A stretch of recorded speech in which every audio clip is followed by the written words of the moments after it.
أعوذ بالله من الشيطان الرجيم بسم الله الرحمن الرحيم لم يكن الذين كفروا من أهل الكتاب والمشركين منفكين حتى تأتيهم البينة رسول من الله يتلو صحفا مطهرة فيها كتب قيمة.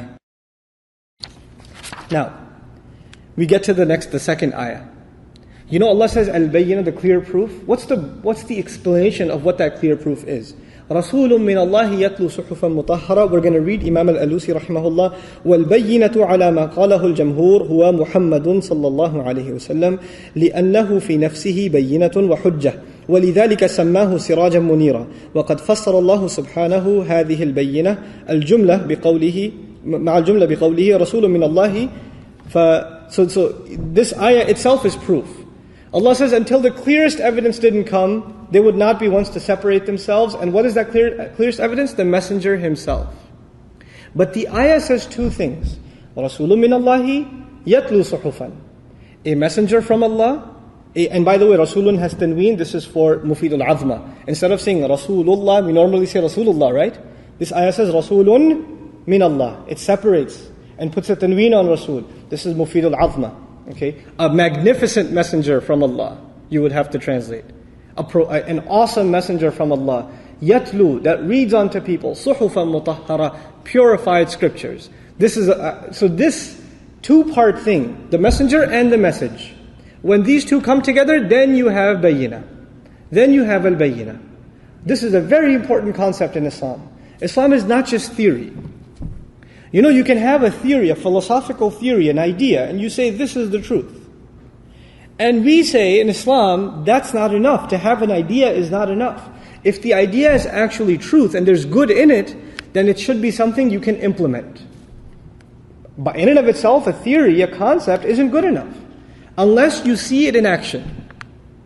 And this is the biggest obstacle to the da'wah of Islam in our time. You can show people the proofs of Islam. You can show people the wisdom of Islam. But when you look at the practice of the Muslims, it undoes all your da'wah. It's undermining all the da'wah of the Muslims, their behavior. Oh, if the book is saying all of this, and if your religion is so good, how come your own people don't follow it? How come your own people don't live by it? How come you people aren't as honest in business as your book says you should be? How come you don't treat your women the way your book and the sunnah of your messenger says you should treat them? Right?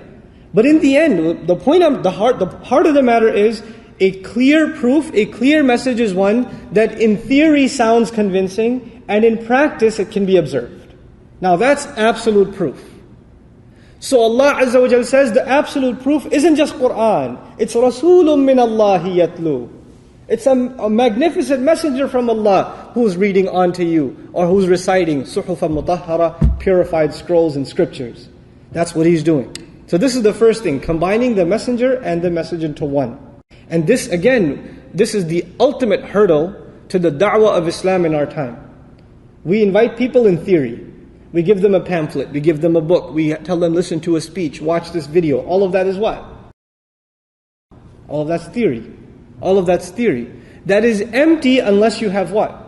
Practice. Until they see the behavior of the Muslims, until they see the honesty of the Muslims, until they see how the Muslim treats their neighbor, until they see how the Muslim deals in business, until they see that, then this is just one side of the picture. That's not enough. That's not real da'wah.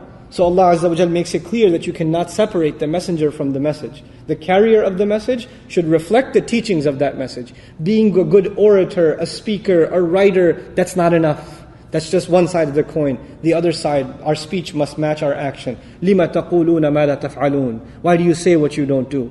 وَمَنْ أَحْسَنُ قَوْلًا مِمَّنْ دَعَا إِلَى اللَّهِ وَعَمِلَ صَالِحًا. Who could be better in speech? Who calls to Allah and acts righteously. Allah combines the two, as He does in this amazing ayah.